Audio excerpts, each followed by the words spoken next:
આજરોજ જિલ્લા પંચાયત પોરબંદર નો સને 2025-26 વર્ષનું સુધારેલા અને 2026-27 વર્ષનું અંદાજિત બજેટ જે છે એ રજૂ કરવામાં આવ્યું છે।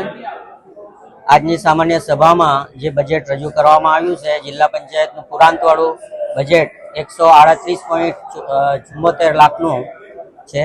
2026-27 નો અંદાજિત ખર્ચ 396.2 લાખ થવા જાય છે, જેમાં વિકાસ ક્ષેત્રે 102.50 લાખની જોગવાઈ કરવામાં આવી છે।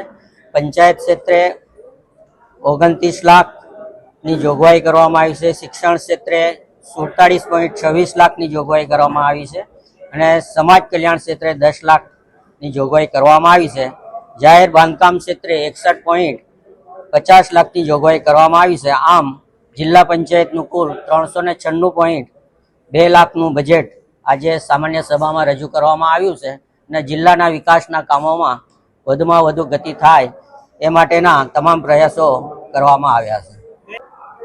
ગયા બજેટના મોટાભાગના કામો જે છે એ થઈ ગયા છે। જે કામોની અંદર કેટલાક ટેકનિકલ કારણોસર કામોમાં ફેરફાર કરવાની જરૂરિયાત હતી, એને ફેરફાર કરવામાં આવે સિવાયના કામો પૂર્ણ કરવામાં આવ્યા છે। વોટર કુલરનું આયોજન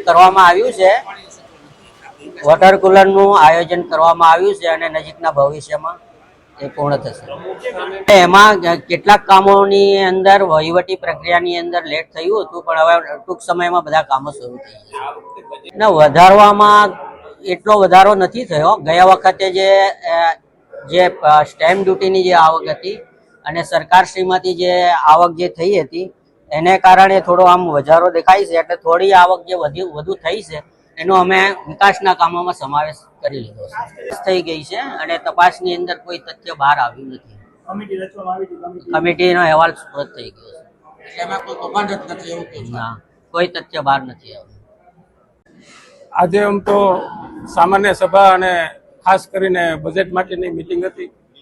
જિલ્લાના વિકાસનું કઈ દિશામાં લઈ જવો અને કઈ દિશામાં વિકાસ કરવો તે માટે ખાસ ચર્ચા કરવામાં આવી। આજના બજેટમાં આમ તો આપણું બજેટ પુરાંતવાળું બજેટ છે અને 3.96 લાખ ઉપરનું 96 કરોડ ઉપરનું આ બજેટ વિકાસલક્ષી બજેટ છે, ખર્ચવાળું બજેટ છે અને આવતા વર્ષે એટલે કે 26-27માં પશુપાલન ક્ષેત્રે, ખેતી વિકાસ માટે અને ખાસ કરીને શિક્ષણ માટે, રોજગારલક્ષી ગામડાના છેવાડા માણસને વિકાસનો લાભ મળે તે માટેનું આયોજન કરવામાં આવ્યું।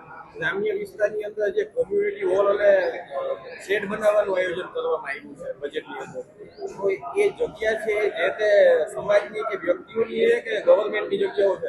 સરકારની કોઈ યોજના હોય એ જે તે ગામના સમૂહને જ લાભ મળે છે, આખા ગામને લાભ મળતો હોય છે, એવી જગ્યાએ જ આ આયોજન કરવામાં આવે છે। એ જગ્યા સરકારી હોય છે કે પછી અત્યારે ડિમોલેશન થાય તો ત્યારે દબાણમાં કાઢી નાખવામાં આવે છે? એવું તો હજી કોઈ અમારા ધ્યાનમાં નથી। એટલે સરકારી કે પ્રાઇવેટ? સરકારી જમીન જ હોય છે, એના ઉપર જ બાંધવામાં આવે છે।